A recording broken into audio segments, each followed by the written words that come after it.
नमस्कार, सत श्री अकाल, राम राम सह खम्बागणी वड़क्कम प्रणाम।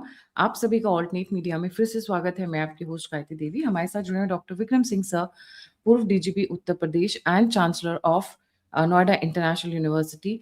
सर, बंगाल में जो डेवलपमेंट्स हो रही हैं वो देखकर मतलब मैं खुश भी हूँ और नाराज भी हूँ। जिस तरीके से एक ऑफिसर के पीछे पूरा का पूरा सिस्टम पड़ गया है, ये कभी नहीं देखा है सर। कितने इलेक्शंस देख लिए मैंने, बट ये इस तरीके का नहीं देखा है। Over to you sir.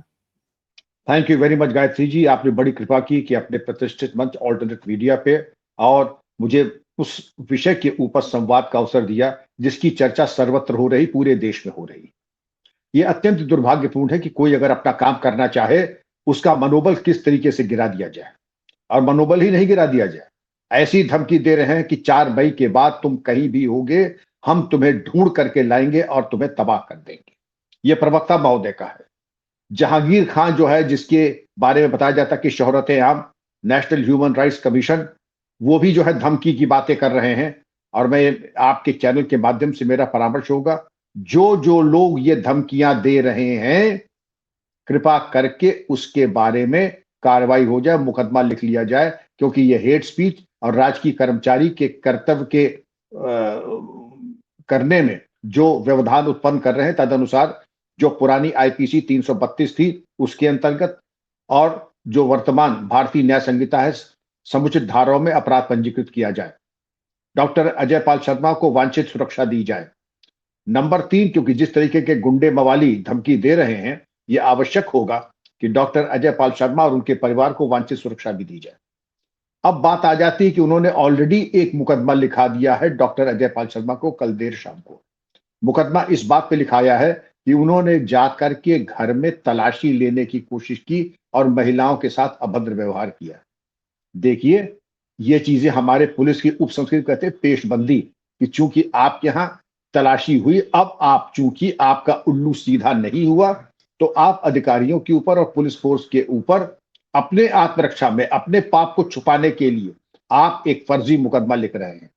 मैं चाहूंगा कि इस फर्जी मुकदमे को कम से कम जिन्होंने जहां पर लिखाया है, क्योंकि वैसे भी बंगाल पुलिस की वर्तमान में जो कार्य पद्धति है उसके ऊपर तमाम प्रश्न चिन्ह उठ चुके हैं। इसकी जांच केंद्रीय सेंट्रल एजेंसी से कराई जाए। और वैसे भी पश्चिम बंगाल का यह निर्वाचन अभूतपूर्व है। पहली बार कश्मीर में जो नहीं हुआ, आज बंगाल में हो रहा है। एनआईए का समावेश किया जा रहा है। आपने तो कंट्री मेड बॉम्ब्स ऐसा बना लिया कि कुटीर उद्योग बना लिया आपने। कंट्री में बॉम्ब, गली गली कंट्री मेड बॉम्ब्स मिल रहे हैं। पैरामिलिट्री फोर्सेस के ऊपर आप पथराव कर रहे हैं। लुंगी गैंग चल रहा है। आपने सुना होगा, लुंगी गैंग चल रहा है। अब यहां पर एनआईए नहीं जाएगा तो कहां जाएगा। मैं भारत सरकार को बधाई दूंगा कि इस ऐतिहासिक निर्णय के लिए। और अब हम आ जाते हैं अपने उस मुद्दे के ऊपर। आपने 2 प्रवक्ता का और जहांगीर खां की धमकी सुनी है। इसके अलावा आपने मुकदमा भी लिख दिया डॉक्टर अजय पाल शर्मा के विरुद्ध और पुलिस फोर्स के खिलाफ। लेकिन आपका चूंकि कोई नैतिक अधिकार नहीं है, क्योंकि जो निहित स्वार्थ वहां पर हैं, उन्होंने पहले ही कहा था मुकदमा लिख करके आपको तबाह कर देंगे। इसलिए इस मुकदमे की विवेचना सीबीआई करे या कोई और एजेंसी करे और पश्चिम बंगाल से तुरंत इसको हटाया जाए। तीसरी चीज, अब हम आ जाते हैं डॉक्टर अजय पाल शर्मा, यूपी के बहुत कड़क और प्रतिष्ठित अफसरों में से हैं। उनकी बड़ी महत्वपूर्ण पोस्टिंग रही है 2011 बैच के। और बाय प्रोफेशन ये डेंटल सर्जन है। Doctor Ajay Pal Sharma profession dental qualified dental surgeon है। ये ना समझ लीजिए कि कोई मतलब सामान्य ग्रेजुएट है, हाईली क्वालिफाइड। अब उसके बाद हम यहां से चलते हैं, इनकी पोस्टिंग देख लीजिए। रामपुर, वहां जाके किला ध्वस्त किया इन्होंने जाकर के, किसका आप समझ सकती हैं, माननीय आजम खान साहब का। मुकदमे ढूंढे और कराए। उसके बाद नोएडा में आए। नोएडा में बहुत अच्छा उनका काम था। लेकिन अब काम अच्छा तो वो कहेगा ना जो समझता है कि जो सच्चाई का साथ दे। अब महुआ मोइत्रा जी ये कह रही हैं, और अब महिला है, क्योंकि मैं ज्यादा उससे प्रकाश नहीं डालूंगा, उनका ये कहना है, फेयर एंड लवली बबुआ। फेयर एंड लवली बबुआ मतलब क्या है आपका? आपका मतलब क्या है? अब इसकी हम ज्यादा प्रकाश नहीं डालेंगे। आपके सुधी दर्शक समझ गए होंगे कि अभिप्राय क्या है। और मैं उम्मीद करता था कि एक महिला होने के नाते, एक जिम्मेदार सांसद होने के नाते, शब्दों का चयन परिमार्जित, संतुलित और संयत होना चाहिए था। ये न परिमार्जित है, न संयत है, न संतुलित है, बिल्कुल डिसओरिएंटेड शब्दों का प्रयोग किया गया है। और जो किया गया है, मैं उसकी घोर निंदा और भर्त्सना करता हूं। एक जिम्मेदार अफसर, एक सीनियर अफसर जो वर्तमान में प्रयागराज का additional CP law and order है, सीनियर पोस्ट पर है, additional CP law and order Prayagraj में है, आप कह रहे हैं कि फेयर एंड लवली बबुआ। भाई, ये कुछ तो गंभीरता लाइए अपने वार्तालाप में और अपने वांग्मय में। अब इसके बाद आती है, एक उन्होंने एक उसमें अश्लील एक वीडियो भी अटैच किया है। अब भगवान जाने इतनी फुर्सत किसको मिल जाती है। वीडियो असली है कि गलत है, इसकी भी तो जांच होनी चाहिए, क्योंकि आपके यहाँ तो कोई चीज होती है, ये वीडियो फर्जी है, इसकी जो है फॉरेंसिक जांच होनी चाहिए, इसकी साइबर एक्सपर्ट्स इसकी जांच करें। अब साइबर एक्सपर्ट्स भी जांच करें, आईटी एक्सपर्ट्स भी करें। और आपने जो वीडियो करके आपने दरअसल डॉक्टर अजय पाल शर्मा को हिट बिलो द बेल्ट करने की कोशिश की, stab him in the back, पीठ में चाकू मारना और हिटिंग बिलो द बेल्ट इसी को कहते हैं। एक तरीके से आपत्तिजनक टिप्पणी करना, आपत्तिजनक टिप्पणी के साथ साथ आपका मनोबल गिराने के आपने कोई कोर कसर छोड़ी नहीं, मनोबल पूरी तरह से। लेकिन मैं जानता हूं डॉक्टर अजय पाल शर्मा, मनोबल गिराना तो छोड़ दी, जितना आप पथराव करेंगे उसके ऊपर उतना ही उसका मनोबल और ऊंचा होगा। ये यूपी पुलिस के आईपीएस ऑफिसर्स हैं, ये और कहीं के नहीं कि मैं कहूं कि जाकर के तानपूरा बजाने लगे जाकर। अब आप बात आते हैं ऑब्जर्वर होना या ना होना, इसके बारे में बात कर ले। ऑब्जर्वर, प्रेक्षक, इनकी नियुक्ति इलेक्शन कमीशन के द्वारा होती है। ये धारा 20B representation of people's act 1951 के अंतर्गत और अनुच्छेद 324 भारतीय संविधान के अंतर्गत इलेक्शन कमीशन करता है। पहले आईएएस ऑफिसर्स, इनकम टैक्स और अदर सर्विसेज के होते थे।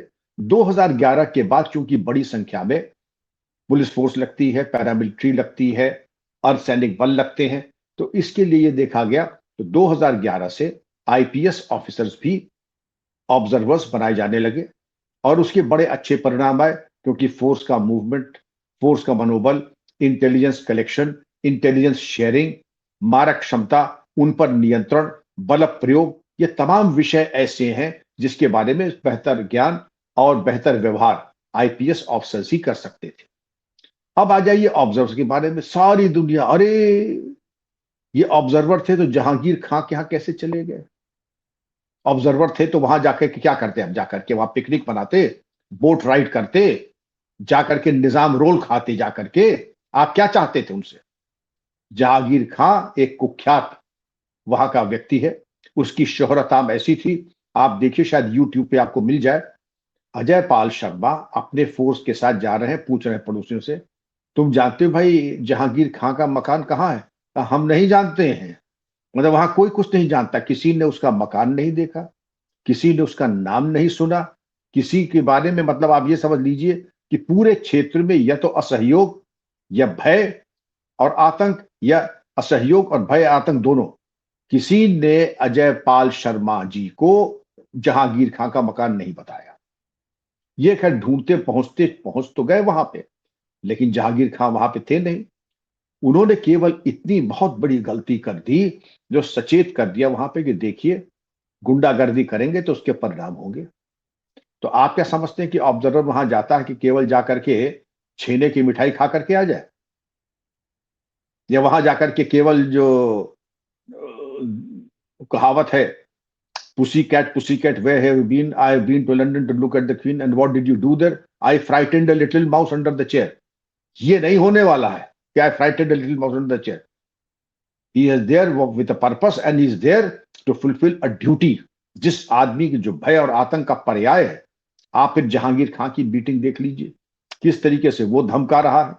वो भी धमका रहा है अजय पाल शर्मा जी को, और जिस तरीके से वो धमका रहा है, मुझे घोर आपत्ति है और मैं चाहूंगा इनके खिलाफ भी मुकदमा लिख दिया जाए, क्योंकि ये धमकी धौल धपाटे की भाषा एक सीनियर आईपीएस ऑफिसर के खिलाफ इलेक्शन कमीशन के नुमाइंदे को। अब इन्होंने कहा किस राइट से आप कर रहे हैं? देखिए, राइट के ऊपर तो थोड़ा बहुत विवाद हो सकता है। क्या इलेक्शन कमीशन ने कोई आपत्ति की है इसके ऊपर? इलेक्शन कमीशन ने कोई उनको वापस जाने के आदेश दिया है? इलेक्शन कमीशन ने कुछ उनको चेतावनी दी है?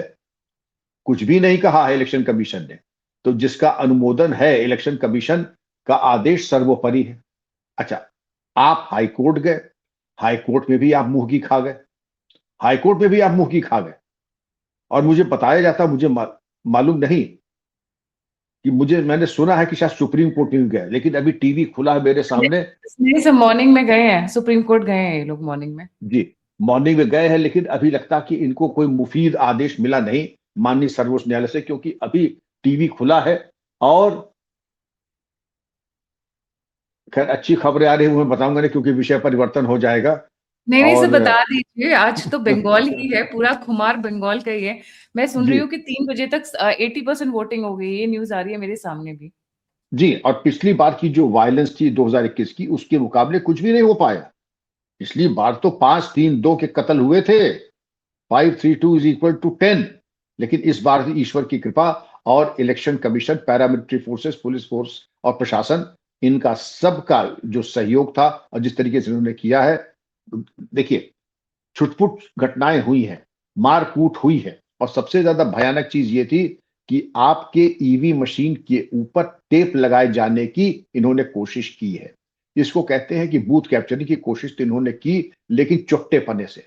देखिए, कहते हैं चोर चोरी से जा सकता है, हेरा फेरी से नहीं जा सकता है। वो हेरा फेरी करने के लिए इन्होंने कोशिश की थी।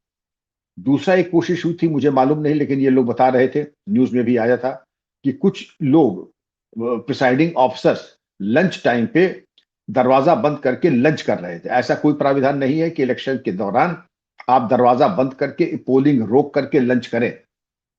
हमने भी बहुत देखा है, लंच करते रहेंगे, पोलिंग होती रहेगी, स्टैगरिंग कर करके वो होता है, लेकिन पोलिंग निर बिल्कुल अनइंटरप्टेड चलती है। जो 5 बजे तक लाइन में लग गया, फिर वो जितने भी लाइन में लग गए, वो कट ऑफ हो जाता है और वो पूरा अपने मताधिकार का प्रयोग करते हैं। लेकिन कह दें कि पोलिंग 1 घंटे रुक जाएगी, क्योंकि अब हम लंच ब्रेक में हैं, उसके बाद हम लंच के बाद हमको नींद लेने का भी, हमें, मेरी आदत है, मुझे सोने की भी आदत है, तो ये सब लग्जरी इलेक्शन के दिन तो संभव नहीं है। और जी अगर ये हो रही है तो ये अत्यंत आपत्तिजनक है। खैर, इलेक्शन कमीशन ने रुख स्पष्ट कर दिया कि अगर कहीं दुर्व्यवस्था होती है तो रिपोल भी हो सकता है, रिपोल भी हो जी सकता है। तो उसकी तो विकल्प है, अगर कहीं किसी ने गुंडागर्दी की तो खुद सेल्फ गोल किया, वो उनकी हताशा थी।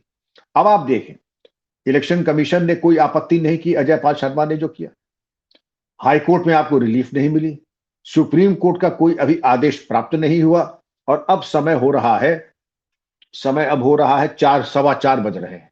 अब समाचार। 4:15 बजे तक अगर आपको रिलीफ नहीं मिली, तो अब अगर कोई आदेश मिल जाए तो क्या, और न मिले तो क्या? अब तो जो होना था सब हो गया। चिड़िया तीर चुग गई। कमान से, हाँ, हाँ, नहीं, मैं चिड़िया चुके, मैं तीर कमान से निकल चुका है, अब तीर वापस नहीं आएगा कमान। तो अब देख लीजिए क्या होता है, किसकी चिड़िया और किसका खेत चुगा है, ये तो अभी आपको मालूम पड़ जाएगा 4 मई को। लेकिन सर्वत्र शुभ समाचार ही प्राप्त हो रहे हैं। बाकी देखिए, तो जनता जनार्दन है जो उसका निर्णय सारा को पर, भगवान जी। बेहतर करे।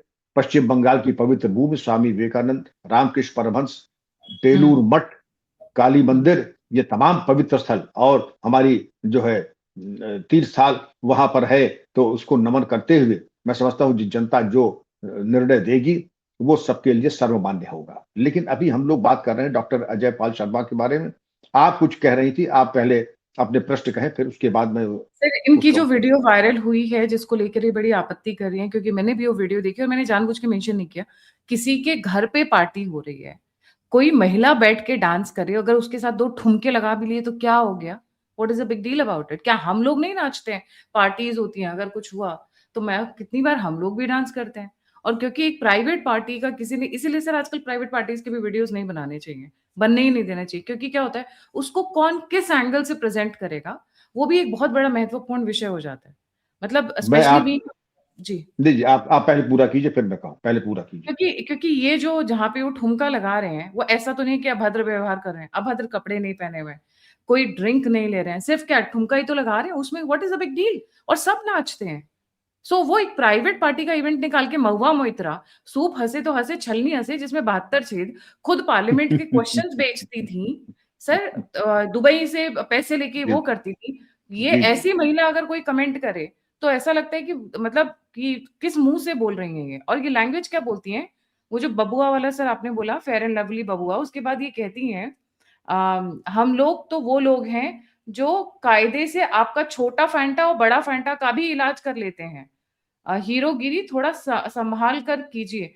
शी इज हिंटिंग एट छोटा फैंटा बड़ा फैंटा मोदी एंड शाह, उनकी तरफ इशारा है। या अगर मैं गलत हूं तो मेरे व्यूअर्स कमेंट करें, क्योंकि ज्यादातर ऐसी लैंग्वेज यूज की जाती है बंगाल में लोगों के लिए। और क्योंकि फैंटा वो धुरंधर वर्ड से उठाया है, तो धुरंधर मूवी से उठाया है। मतलब look at the language and the length that they can go to theatre anybody. कौन है ये लोग? गायत्री जी, मैं सुना तो मैंने था पूरा, लेकिन मैं समझ नहीं पाया था छोटा फैंटा बड़ा फैंटा का क्या मतलब है। दूसरे, जिस तरह की लैंग्वेज है, लैंग्वेज और शब्दों का चयन ये बता देता है कि हमारे संस्कार क्या हैं, हमारे पालन पोषण में माता पिता ने कितनी रुचि ली है। और अगर माता पिता ने रुचि ली है तो शब्दों का चयन वैसे ही होता है, सात्विक, औचित्यपूर्ण और शिष्ट। लेकिन अगर हमारे लालन पालन में कोई कमी रह गई हो, जैसे आपने सुना कि दो तोतों की कहानी, सगे भाई थे, एक पहुंच गया डकैतों के अड्डे में, दूसरा पहुंच गया गुरुकुल में। कुछ समय बाद जब मिले तो जो डकैतों के अड्डे में तोता आया था वो सीधे एमसीबीसी करने लगा, क्योंकि जो सुना है वही तो कहेगा। और जो गुरुकुल में तोता गया था वो अपना मंत्रोच्चारण, रुद्री पहाड़ और वो नाना प्रकार के श्लोक का उच्चारण कर रहा था। ओम उत्थुष्टि पुरुषम किम सुमिति भयम में समुसम, क्योंकि वो गुरुकुल में पढ़ा था, सारे श्लोक उनको आते थे। तो जैसे आपकी परवरिश हुई है, जिस तरीके आपको सिखाया गया, मतलब क्या है छोटा फैंटा बड़ा फैंटा, मैं तो समझ नहीं पाया, लेकिन अच्छा कि आपने प्रकाश डाल दिए। दूसरी चीज ये थी कि आप कौन किसको ठिकाने लगाएगा। ये कभी कभी ऐसा होता है ना, जिसको हमारे यहाँ कहते हैं यूपी में, कभी कभी अब मेढकी को भी जुकाम होने लगा है। अब मेढकी को भी जुकाम होने लगा है। तीसरी बात, आपने जो बात कही थी इतनी अशोभनीय थी कि आपने जो एक तरीके से हमारी देश की जनता के साथ विश्वासघात किया कि अपना पासवर्ड और आईडी आपने एक बिजनेसमैन को दे दिया, कि जिससे कि जो प्रश्नकाल के जो औचित्य हैं उनके ऊपर उसका हस्तक्षेप हो सके। और किस लिए लोग बताते हैं कि बहुत छोटे मोटे गिफ्ट्स को लेकर के आपने ये किया था। ये तो खैर अंडर इन्वेस्टिगेशन है और अभी इसकी बात आगे तक जाएगी।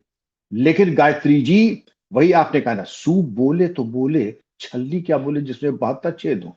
आप अपना हिसाब ठीक रखिए पहले, अभी आपकी जांच चल रही है और मैं समझता हूं कि आप अपनी खैरियत बना लें। और आज आज आपको पता है शुभेंदु अधिकारी को घेर लिया था टीएमसी के गुंडों ने। और आई वुडंट बी सरप्राइज्ड अगर सीएपीएफ नहीं होती तो कोई चाकू वाकू भी चला देता बीच में।